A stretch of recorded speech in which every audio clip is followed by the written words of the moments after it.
Hello everyone, स्वागत है एक नई क्लास के साथ अपनी यूट्यूब चैनल में। दोस्तों आज बात करेंगे एसएससी एमटीएस 2023 को लेकर के। जिन स्टूडेंटों का एग्जाम 13 जून से लेकर के 20 जून तक है, उनके लिए बहुत ही बेहतरीन क्लासेस होने वाली। ठीक है, पिछले 5 वर्षों के प्रश्न, जिसमें कि आपके 2 मई से लेकर के 20 मई तक के क्वेश्चन भी मैंने इकट्ठा किए हैं।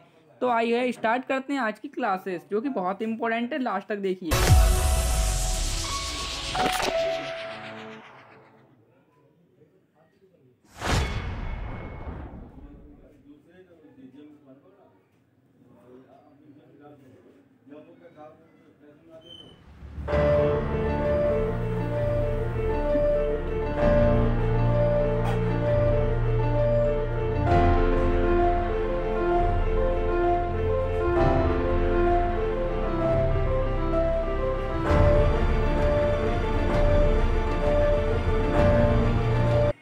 देखिए क्वेश्चन नंबर 1 दिया है, क्रिकेट का खिलाड़ी तेजी से आती हुई बॉल को अपने हाथ को पीछे खींचकर पकड़ता है। देखा ना आपने, जो क्रिकेट का खिलाड़ी होता है वो आती हुई बॉल को अपने हाथ को पीछे खींचकर पकड़ता है। तो दोस्तों इसका कारण हो सकता है कि उसे कम बल लगाने की आवश्यकता हो, यानी कि 3 ऑप्शन बिल्कुल आपका सही हो जाएगा। क्योंकि दोस्तों हर वस्तु अपना एक बल लगाती है, उसी तरीके से हमको उससे ज़्यादा या कम बल लगाना पड़ता है। ठीक है, तो हो सकता है कि उसे कम बल लगाने की आवश्यकता हो, इसलिए ऑप्शन 3 बिल्कुल यहाँ सही हो जाए।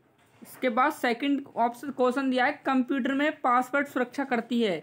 तो दोस्तों कंप्यूटर में पासवर्ड सुरक्षा करती है तंत्र के अनाधिकृत अभिगमन से। ठीक है, ऑप्शन नंबर 1 आपका यहाँ बिल्कुल करेक्ट हो जाएगा। और ये क्वेश्चन आपका 3 मई 2023 को पूछा गया है सेकंड शिफ्ट में। ठीक है, सभी बताऊंगा कौन कौन शिफ्ट में क्वेश्चन पूछे गए हैं। बहुत इंपॉर्टेंट क्लासेस है। ऐसी क्लास लेने के लिए चैनल को सब्सक्राइब कर लें और बराबर बेल आइकन दिया उसको प्रेस करना ना भूलें, जिससे कि आने वाला नोटिफिकेशन आपको कंटिन्यू मिलता रहे। ठीक है स्टूडेंट, देखिए 3 क्वेश्चन, खाद्य पदार्थों का पौधों में स्थानांतरण का मुख्य रूप कौन सा है।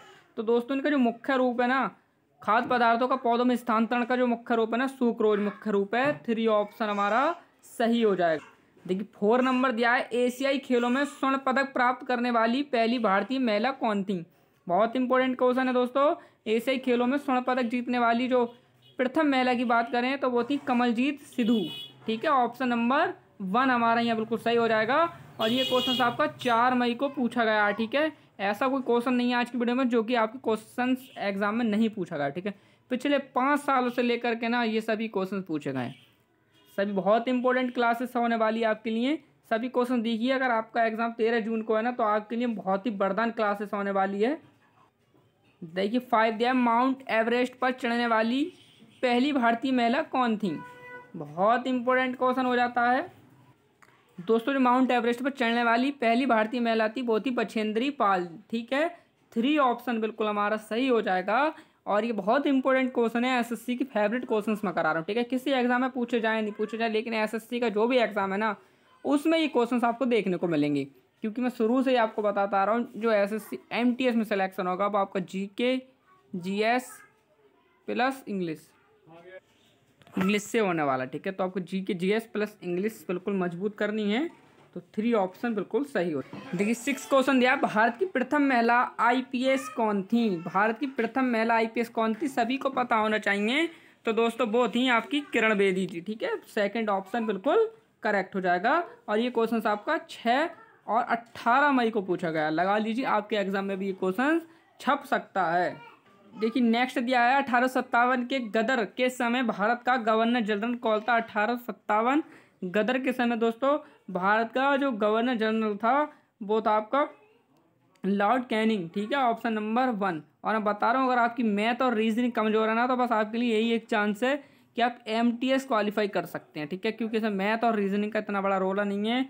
40 में से आप 8 से 12 क्वेश्चन सही कर सकते हैं तो आपका क्वालिफाई हो जाएगा। ठीक है, बाकी आपको इंग्लिश जीके जीएस पर फोकस करना है। अगर आप इंग्लिश और जीके जीएस पर फोकस करते हैं तो आपको सिलेक्शन इस बार सुनिश्चित है। और एक वैकेंसी अपने नाम कीजिए।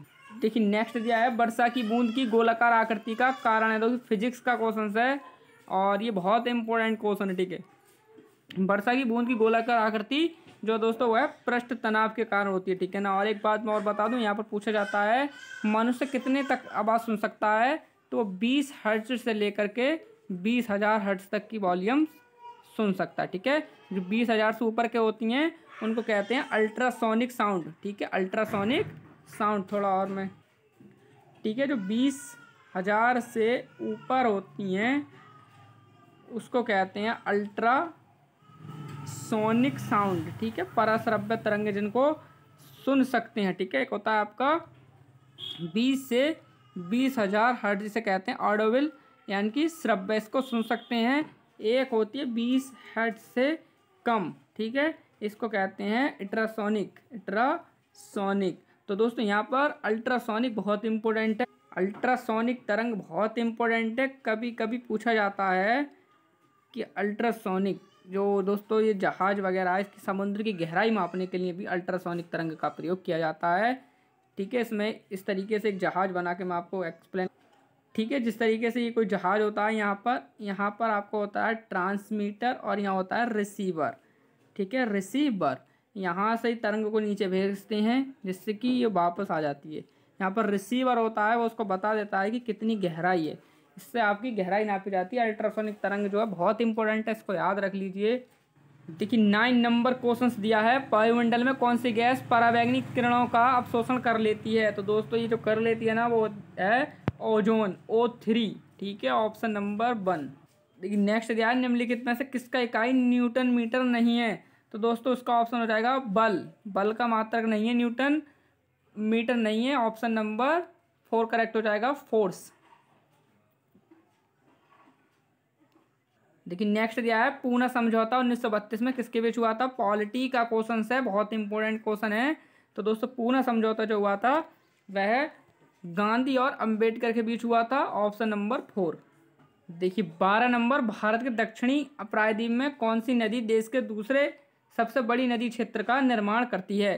वेरी इंपॉर्टेंट क्वेश्चन है। तो दोस्तों इसका ऑप्शन हो जाएगा आपका क्वेश्चन नंबर का आंसर 1। गोदावरी जो है भारत के दक्षिणी प्रायद्वीप में गोदावरी से नदी के दूसरे सबसे बड़ी नदी क्षेत्र का निर्माण करती है। उस नदी का नाम है गोदावरी नदी। देखिए नेक्स्ट है, गरबा लोक नृत्य शैली कहाँ प्रचलित है। 19 मई को फर्स्ट शिफ्ट में पूछा गया क्वेश्चन है। ठीक है ना।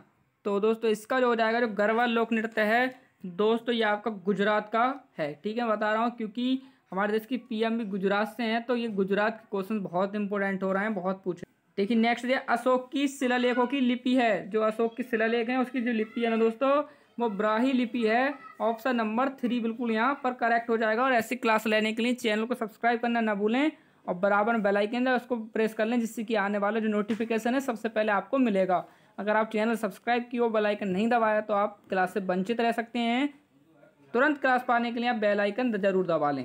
देखिए 15 नंबर दिया है, कुचिपुड़ी नृत्य कला शैली किस राज्य से संबंधित मानी जाती है। तो दोस्तों ये जो है आंध्र प्रदेश से संबंधित मानी जाती है कुचिपुड़ी नृत्य। ठीक है, ऑप्शन नंबर 2 बिल्कुल यहाँ पर करेक्ट हो जाए। देखिए नेक्स्ट दिया है, पुराणों की कुल संख्या कितनी है। देखिए बहुत इंपॉर्टेंट है, 19 मई, 7 मई और 15 मई को ये क्वेश्चन पूछा गया है। तो दोस्तों पुराणों की संख्या जो है 12 पुराणों की संख्या है। ठीक है, बचपन से आप पढ़ते आ रहे हैं तो याद हो। देखिए नेक्स्ट दिया है, दुर्गापुर इस्पात संयंत्र किसके सहयोग से स्थापित किया गया।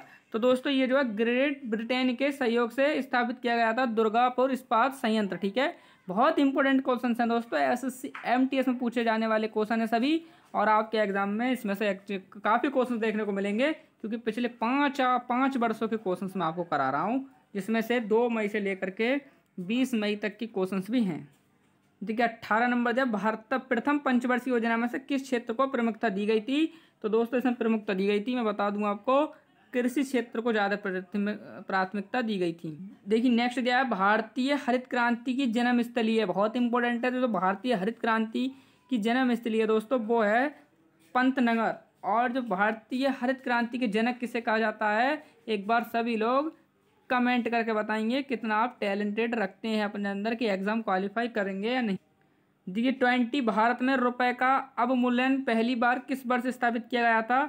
तो दोस्तों ये 1949 में स्थापित किया गया था। ऑप्शन देखिए नेक्स्ट है, साहित्य में नोबेल पुरस्कार पाने वाला प्रथम भारतीय कौन था। तो इसी का सब आंसर करेंगे आप कमेंट में, बाकी इसका ऑप्शन डिस्क्रिप्शन बॉक्स में इसका लिंक मिल जाएगा।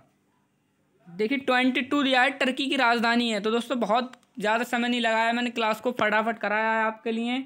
दोस्तों, क्योंकि अब ज़्यादा समय आपके पास है नहीं, जल्दी से अपनी तैयारी पर फोकस कीजिए। अगर आपने बिल्कुल तैयारी नहीं किया ना, तो हमारे चैनल से आप पूरी वीडियो प्ले लिस्ट पर देख लीजिए, या टेलीग्राम पर चले जाइए, परफेक्ट मैथ्स फॉर के टेलीग्राम ज्वाइन कर लीजिए। वहाँ आपको अच्छी अच्छी टिप्स दी जाती हैं एग्ज़ाम क्वालिफाई करने की, ठीक है। जो हमारे सर हैं जिन्होंने अभी यूपीएससी क्लियर किया है, वो भी इस चैनल पर प्रोवाइड आपको क्लास कराते हैं, ठीक है। टर्की की राजधानी है दोस्तों, टर्की की राजधानी है अंकारा, ऑप्शन नंबर 1। देखिए 23, थर्ड वर्ल्ड शब्द का उपयोग किसके संदर्भ में किया जाता है? तो दोस्तों थर्ड वर्ल्ड शब्द का प्रयोग जो किया जाता है ना दोस्तों, वह तेल उत्पादक देश के लिए किया जाता है। 3 ऑप्शन बेटा ये बिल्कुल करेक्ट हो जाएगा।